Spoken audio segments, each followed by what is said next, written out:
안녕하세요. 해경호정입니다. 자, 카카오 네이버 카카오 오늘도 두 종목 함께 보도록 하겠습니다. 자, 오늘 카카오는 1.19%, 네이버는 0.43% 이렇게 하락을 했습니다. 자, 카카오는 그래도 1% 가량 오르면서 상승했기 때문에 그나마라도 어제 낙폭을 좀 만회했고요. 네이버는 최근에 반등 나오면서 좀 버티는 모양새인데 오늘도 소폭 하락하면서 그냥 버텼다 정도로 해석할 수가 있습니다. 아직은 화살표 저가 매수세가 들어오고 있지 않는 네이버가 되겠고요.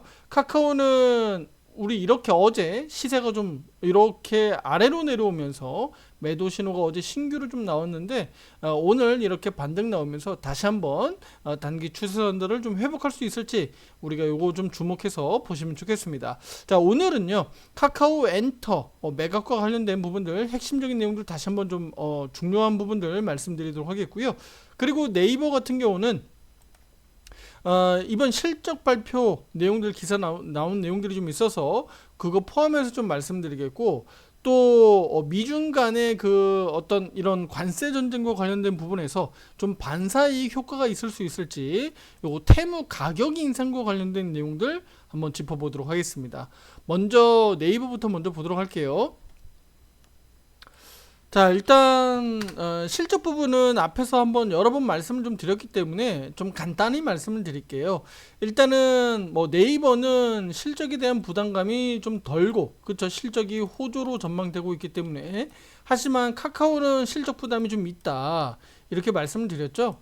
그리고 그 기준이 FN 가이드 기준으로 우리가 여기서 직접적으로 들어가서 볼 수가 있다 이렇게 보시면 되겠고요. 실제로 이들 두 종목에 대한 실적 부분들을 이렇게 나와 있는데요. 다 중요한 건 다 이거 FN 가이드 기준입니다. 앞에서 한번 다 설명드렸던 부분들인데 이렇게 보시다시피 네이버는 매출과 영업이익 부분들이 이렇게 나타나고 있고요. 카카오 같은 경우도 매출 대비해서 영업이익 이렇게 나타나고 있습니다. 부담스러운 부분들이 이 카카오 측면인데 이 부분들 앞에서 한번 다 말씀을 드렸기 때문에 간단히 이렇게 보시면 될 것 같아요. 자, 가장 중요한 건 네이버는 아무래도 네이버 플러스 앱을 새로 출시했기 때문에 이 부분에 있어서 얼마나 효과가 좀 나타날 것이냐라고 우리가 이제 시장에서 좀 기대하는 부분들인데 일단은 해당 앱은 284만 건에 대한 그 신규 설치가 좀 늘었다.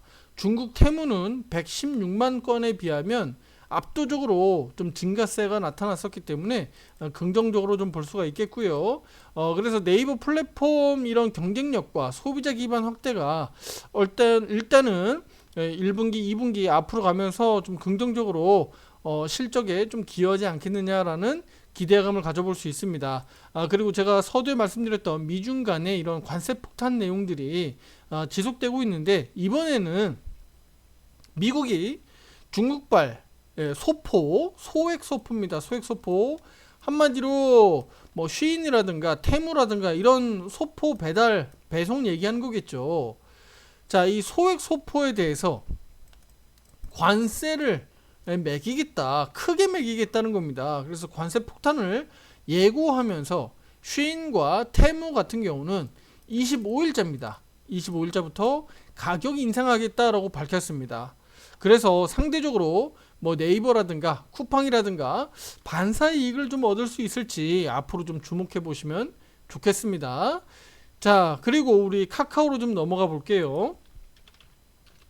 카카오는 뭐 오늘도 그렇고요. 자꾸 매각과 관련된 내용들 나오는데 뭐 카카오 모빌리티 같은 경우는 CFO가 직접 나서서 경영권 매각이라든가 이런 카카오 관련돼서 매각하지 않겠다라고 일단은 밝히긴 했습니다만 가장 중요한 거는요. 카카오는 지금 카카오 엔터의 매각이 핵심입니다. 왜냐면 그 핵심 자산이기 때문에 앞서서 카카오 엔터에 대해서 매각 이슈와 관련돼서 이제 내용들이 나왔기 때문에 여기에 대해서 좀 강조 말씀을 드릴게요. 카카오 모빌리티보다는 카카오 엔터가 더 중요하다. 자, 일단은 시장에서 앞서 나왔었던 거는 뭐 매각해야 되는 이 몸값이 11조다 뭐 이런 내용들 나오는데 그건 이제 과거 오래전 내용이고 지금 어떻게 11조냐. 실제로는 뭐 5조냐 아니면 뭐 5조도 안 된다, 3조다, 2조다 뭐 말이 많습니다.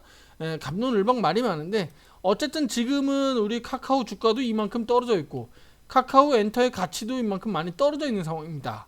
실제로 11조 수준에서 2년 전, 3년 전 대비해서 지금은 뭐 5조냐, 3조냐, 2조냐 이런 얘기 나오니까 뭐 말도 안 되게 지금 가치가 많이 떨어져 있는 상황이잖아요.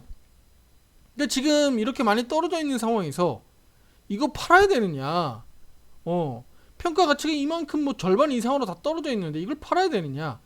자, 제가 앞서서 한번 비유 말씀드렸죠. 우리 주식으로 비유 말씀드렸잖아요. 주식을 내가 뭐 7만 원이든 8만 원이든 뭐 10만 원이든 샀다 이겁니다. 샀는데 주가가 이만큼 많이 떨어져 있어가지고 지금 뭐 한 4만 원대 전후에서 왔다 갔다 하는 이 주식을 지금 팔아야 되느냐? 저는 이 말씀을 드리고 싶은 거예요. 카카오 입장에서 보면 카카오 엔터와 관련돼서 그 몸집을 부풀리기 위해서 그 매입을 한 이 자금들이 들어갔을 텐데 그걸 지금 이렇게 싸게 매각을 할 거냐 이겁니다. 저는 그거는 아니다라고 말씀드렸잖아요. 그거는 좀 아니지 않느냐. 저는 그렇게 말씀드리고 싶습니다. 그러면 최근에 이렇게 떨어진 가치를 우리 뭐 증권사든 뭐 또는 이 업계에서 이렇게 매기고 있는데 이 가치에 대해서 지금 통매각에 대해서 계속적으로 불확실성 얘기 나오고 있고 카카오 자체의 어쨌든 중요한 핵심 자산이 어쨌든 뭐 통매각이라든가 아니면 분할 매각이라든가 이런 내용들이 나오고 있으니까 이 훼손될 수 있잖아요. 카카오 자체 그러니까 상장사인 우리 카카오의 가치 훼손으로 이루어질 수 있으니까 굉장히 부담스러운 겁니다. 카카오 주주분들 입장에서도 혼란스럽고 좀 답답한 거죠. 좀 반등 나올만 하면 자꾸 악재들이 불거지고 내용들이 계속 이런 내용들이 나오니까 답답한 겁니다. 저도 그래서 카카오 뭐 예를 들면 대표가 됐던 아니면 주요 임원이 됐던 아니면 뭐 김범수 의장이 됐던 이런 내용들은요 지금은 할 때가 아니지 않느냐 저는 이렇게 보고 있습니다. 일부 이제 뭐 구조조정이라든가 지배구조 이슈들 조금 이렇게 작업을 좀 하는 과정이 있는데 그렇다고 하더라도 카카오 엔터까지 좀 건드는 건 좀 아니지 않느냐 이렇게 저는 생각을 말씀드리고 싶습니다. 그래서 지금 시장에서 나오는 건 뭐 이런 부분들을 좀 분할 매각하겠다. 뭐 2월 달에는 IST 엔터, 뭐 넥스트 레벨 스튜디오, 뭐 3Y 코퍼레이션 등을 다 매각 대상에 다 올려놓고 지금 2월부터 매각이 계속적으로 진행되고 있기 때문에 실제로 이 부분들이 얼마나 가치 있게 또 얼마나 빠른 속도로 매각될지는 좀 더 우리가 지켜볼 필요가 있겠습니다. 그래서 우리 투자하고 실제로 카카오에 투자하고 있는 우리 투자자분들 입장에서도 이거 뭐 카카오를 정말 내 자산 가치 생각하고 지금 어쨌든 내 자산이 들어가서 지금 묶여 있는 분들이 많으니까 여기에 대해서 좀 민감할 수밖에 없습니다. 그래서 이거를 우리 투자자 입장에서는 분명한 것은 이거는 호재 소식들로만 볼 수는 없다. 그러니까 지배구조 이슈 또는 뭐 좋지 않은 사업들을 조금 이렇게 털어내면서 오히려 뭐 인공지능 AI라든가 또는 커머스 관련된 부분에서 재편하는 거 이거 뭐 긍정적으로 볼 수 있긴 합니다만 이거 뭐 카카오 엔터까지 털면서까지 가는 거는 상당한 좀 부담이 될 수 있다. 실제로 주가 상승에 또 제약이 될 수 있기 때문에 이 부분은 앞으로도 제가 지속적으로 체크하면서 투자자분들에게 의견 드리도록 하겠습니다. 자, 그러면 지금 카카오의 이런 흐름들이 앞으로 우리가 그나마라도 좀 시간을 좀 벌어주고 미국 증시가 더 급락으로 내려가지 않고 한국 증시도 좀 버티고 카카오도 좀 이런 상태로 좀 4만원, 5만원, 뭐 6만원대로 올라가는 그림 나오면 다시 물거품화 시킬 수 있거든요. 카카오 엔터 나 매각 안 할래 할 수 있습니다, 투자자분들. 그러니까 너무 지금 걱정하실 필요는 없겠고요. 중요한 것은 우리는 이제 AI 이제 카카오에서 만들고 있는 카나나죠. 이건 이제 대화형 AI니까 실제 우리가 오픈 AI에서 우리 챗 GPT 사용하시는 분들 많을 텐데 그거하고 이제 같은 개념이에요. 이런 형태로 출시를 이제 준비를 하고 있으니까 이번 5월달 실적 관련된 이 컨퍼런스에서 실질적으로 하반기 어느 시기에 우리 카나나 요거 좀 뭐 베타 테스트라도 좀 해볼 수 있는지 요거 일정들 좀 나오는지 우리가 좀 주목해 볼 필요가 있겠습니다. 지금 우리 입장에서 우리 그러니까 카카오 입장에서 보면 아무래도 지금 오픈 AI와 함께 그쵸? 협업하고 있고 또 카나나 이거 개발하고 있는데 어떤 자금 투자들 뭐 여러 가지 봤을 때 사실은 뭐 자금에 좀 쫓기는 건 아닌지 왜냐면 있는 자금 다 털어가지고 이거 다 투자할 수 없잖아요. 그래서 일부 지금 매각을 자꾸 서두르는 게 아닌지 이렇게 좀 생각은 됩니다.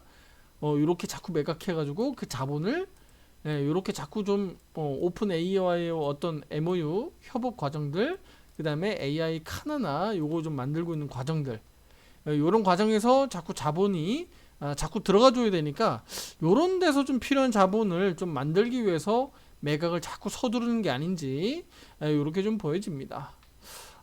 일단은 그래서 이런 부분들이 결과적으로는 시장의 흐름입니다. 시장의 흐름. 시장이 좀 나아지고 카카오 주가가 좀 올라가 준다면 굳이 급하게 카카오 엔터까지 매각하는 일은 없을 것 같다. 하지만 자꾸 이제 이 소문이 자꾸 도니까 투자자분들 입장에서 조금은 답답해할 수 있지만 너무 걱정하지 말자. 그 매각 자체가 쉽지는 않을 거다. 저는 이렇게 말씀드리고 싶습니다. 자, 그리고 자 마지막으로 이제 더 말씀드릴 거는요. 오늘 TSMC 실적 발표가 잘 나왔습니다. 그래서 실제로 최근 우리 미국 증시가 뭐 엔비디아까지 이제 실제로 미중 간의 세력들 싸움에 뭐 새우 등 터진다는 얘기도 있는데 그들 상황에서 많은 기업들이 지금 뭐 새우 등 터지듯이 많은 피해를 보고 있습니다. 다만 이제 미국 증시가 어제 시세가 좀 안 좋게 나왔음에도 불구하고 오늘 지금 현재 나스닥100 선물 지수는 1%대 상승하고 있고요. 또 국내 코스피, 코스닥 지수도 오늘 양호하게 반등이 잘 나왔어요. 네. 그리고 TSMC의 이런 실적 호조 발표가 또 미국 증시 빅테크 기업들의 또 상승을 또 이끌 가능성이 매우 높아졌기 때문에 이런 흐름들이 미국 증시 상승 또 우리 국내 증시의 네카오의 상승으로 이끌 수 있기를 기대하면서 오늘 방송 여기서 마치도록 하겠습니다. 구독, 좋아요, 알림 설정 잊지 마시고요. 다음 영상에서 더 좋은 내용으로 찾아뵙도록 하겠습니다. 감사합니다.